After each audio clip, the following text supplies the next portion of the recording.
Мы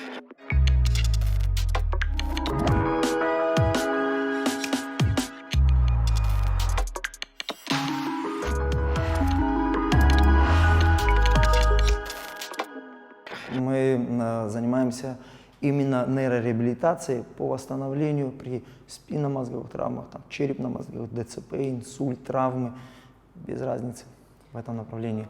Даже если проблемы непосредственно с самим головным мозгом, есть методики, по которым мы начали работать. Это принудительная терапия, или же по международной программе, если ее назвать, метод Тауба. Нейропластичность мозга. Через нейропластичность мозга мы активизируем другие отделы головного мозга, чтобы запустить механизмы двигательные.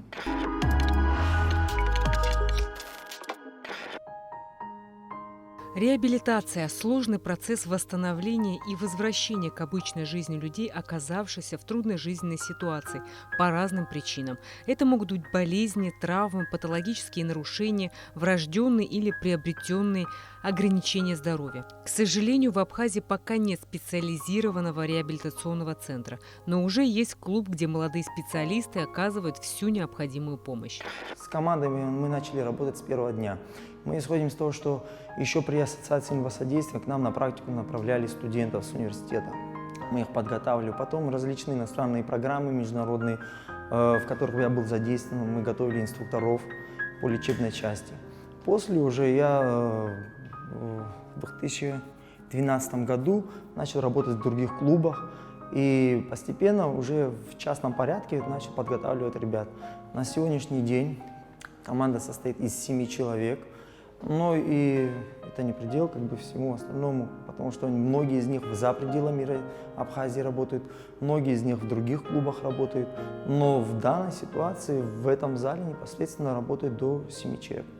Как говорят, случайных людей в профессии не должно быть. Наверное, следующая история – это реальный пример того, что профессия сама выбрала человека.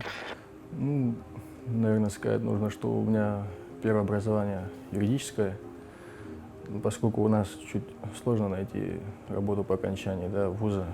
И как-то было такое время, что сидел без работы. И в тот период, это 3,5 года назад, у меня брат, он попал в ДТП. И, естественно, начал заниматься реабилитацией. Он долго лежал, долгое время и не знали о том, что есть реабилитация такого рода здесь. Кстати, и по сей день многие не знают. Это тоже беда своего рода. И я начал, поскольку он не мог самостоятельно двигаться, я начал его привозить на машине, начал его привозить. И здесь, в ходе реабилитации, я лично познакомился с его ведущим реабилитологом, с Алясом Демирджипа. И я, естественно, где-то месяц его возил, где-то пока не проговорил то, что не поздно ли мне начать заниматься этим ремеслом. И Аляс протянул руку помощи и на самом деле оттянул к себе, если так грубо можно выразиться. И мы начали заниматься, он взялся за меня, обучать меня. И после этого годик прошел, и получилось так, что меня перенаправили отсюда в Москву на повышение квалификации по этому же ремеслу. И там у нас коллега имеет свой реабилитационный центр, Алексей Пташкин. Я обучился там, приехал сюда и занимаюсь тем, чем сегодня занимаюсь, говоря. Пока мы собирали материал, к клубу подъехал тот самый парень, который после аварии пролежал в коме 40 дней. На наших глазах вышел из машины и направился к нам. Мы его привозили, мы его вытаскивали с машины. Сейчас он приезжает, и он сам выходит с машины. Это очень масштабный скачок, в его случае особенно.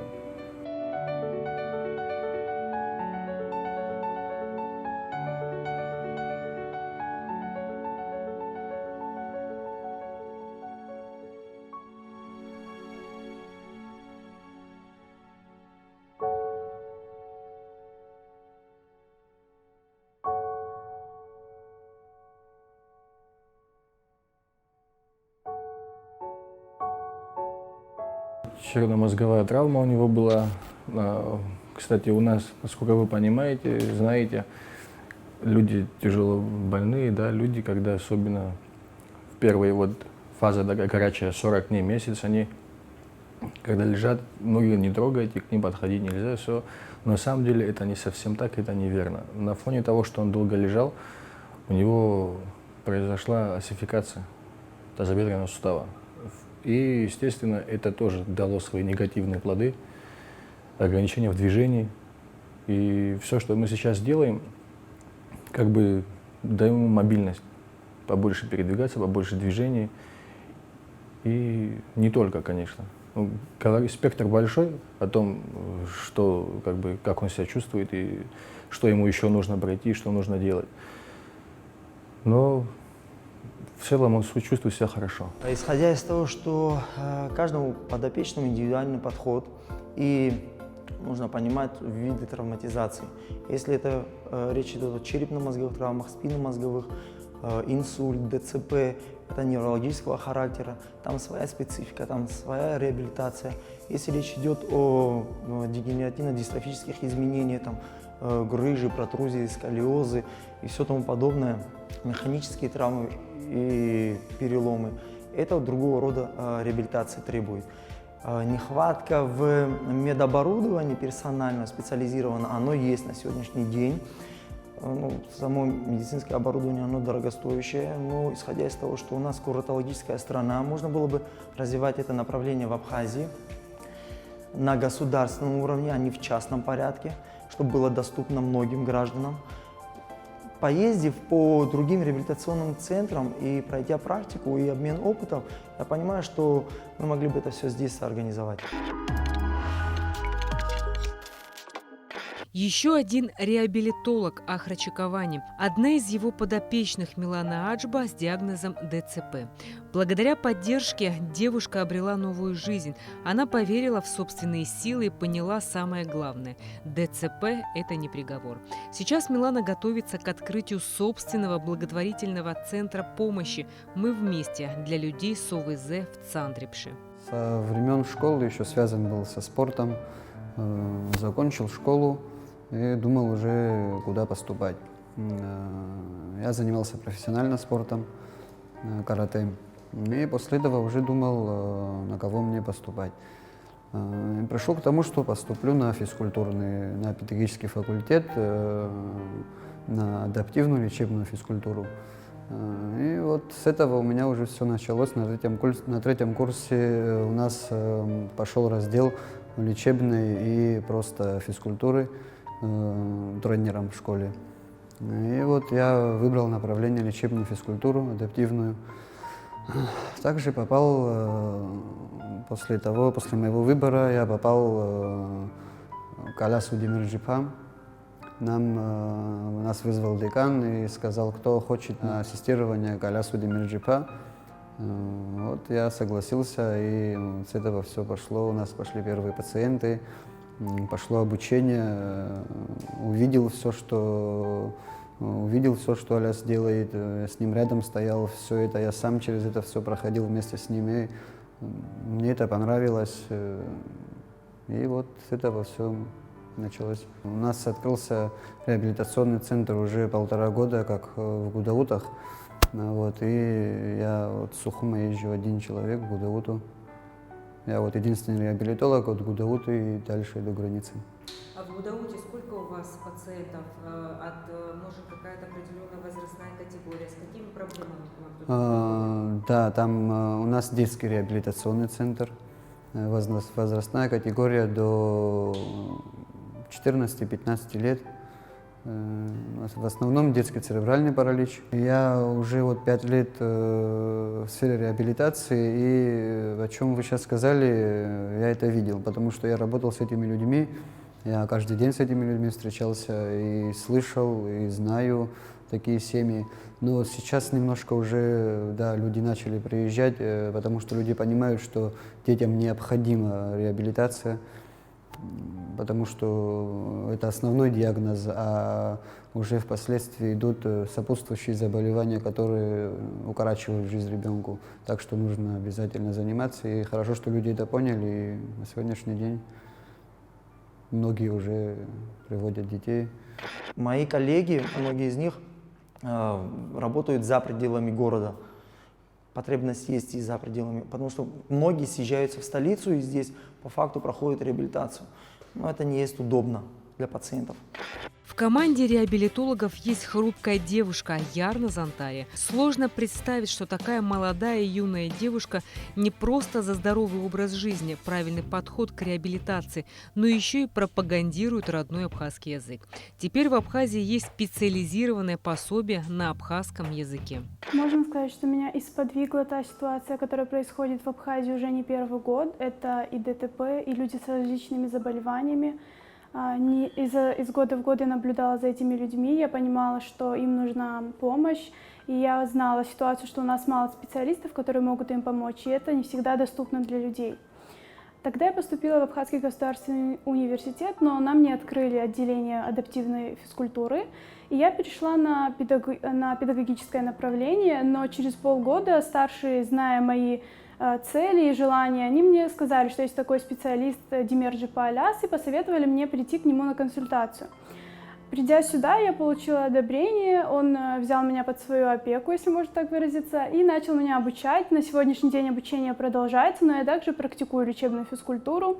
Я работаю с детьми с различными заболеваниями, я имею опыт работы и с черепно-мозговыми травмами. Это и дети с отклонениями в психоречевом развитии, это также асимметрии различные. Я занимаюсь не только с детьми, но также и с людьми старшего возраста. Помимо лечебной физкультуры, Аляс практикует пилатес и имеет определенную методическую разработку, которую сам же и составил. Он предложил мне такую идею, чтобы перевести ее на абхазский язык, для того, чтобы на нашем родном языке мы могли проводить эти занятия. Предоставил мне все необходимые ресурсы, это и книги по анатомии, различные переводчики, именно книги с русского на абхазский язык, связанные с терминами, которые мы используем. Тогда я взялась за эту работу, конечно, это сложно, но общими усилиями мы перевели большую часть из методической разработки, и практически все термины мы адаптировали, то есть так, чтобы людям было легко их воспринимать и запоминать. Также мы практикуем занятия пилатесом, я веду группу на абхазском языке, то есть в течение часа мы говорим только на абхазском, все корректировки и задания тоже также я проговариваю на абхазском языке, люди быстро запоминают, и это не так сложно, как кажется. До того, как я узнала о том, что здесь можно проходить обучение в Савитарии, я работала в 4-й средней школе города Сухум. На сегодняшний день я оканчиваю обучение в Абхазском государственном университете, я на 4-м курсе педагогического факультета на направлении физическая культура и спорт. Также я поступила для более обширного изучения дела, которым я занимаюсь сегодня, в Государственный медицинский колледж, и там же преподаю физкультуру. Команда Аляса Демирджипа еще и разработала пособие, которое сегодня используют образовательные учреждения. Эта методическая разработка по лечебной физкультуре на сегодняшний день пользуется СМК, это Сухумский медицинский колледж государственный. На базе этой методической разработки они открыли направление лечебное дело по просьбе, инициативе Демирджипа Аляса, как было выше сказано. Они пользуются этой методической разработкой как базой основной и обучают детей этому делу. А далее на практику они отправляются или к самому Алясу, или в другие учреждения, которые адаптированы под это дело. За 16 лет работы, естественно, были случаи, когда мы спинальников со спинномозговой травмой при повреждении спинального отдела ниже трофируется все, то есть чувствительность и движение пропадает. И были случаи, когда мы ставили людей на реабилитационную ходьбу за счет мышечного корсета и смыкания колен. Это тоже такой довольно-таки хороший результат. Потом были случаи, когда с черепно-мозговой травмой долгое время в коме лежали, бессознательно их в вегетативном состоянии к нам привозили. Сегодня эти ребята уже самостоятельно приезжают к нам, многие из них учатся в университете, но нашли себя и работают. Я, значит, с 2003 года по 2013 год занимался профессиональным боксом и, исходя из всего этого, получил травму, то есть на улице. И вот я сделал в кистевой части 3 операции, мне пришлось обратиться в ВЭЙС, то есть Демирджибо Аляс. И вот мы разрабатывали, то есть в кистевой части разрабатывалось, то есть улучшения, конечно же, и пошли сразу.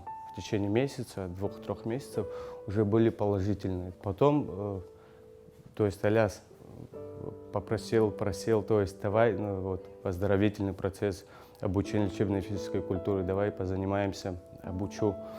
И вот, конечно же, я обучался у Аляса полгода, 7-8 даже месяцев. А потом мне пришлось выехать на повышение квалификации к Алексею Пташкину, конечно же, Аляс свел нас и поехал обучаться. То есть я там закончил по бодибилдингу. Потом обратно-таки пришлось выехать, обратно-таки на повышение квалификации.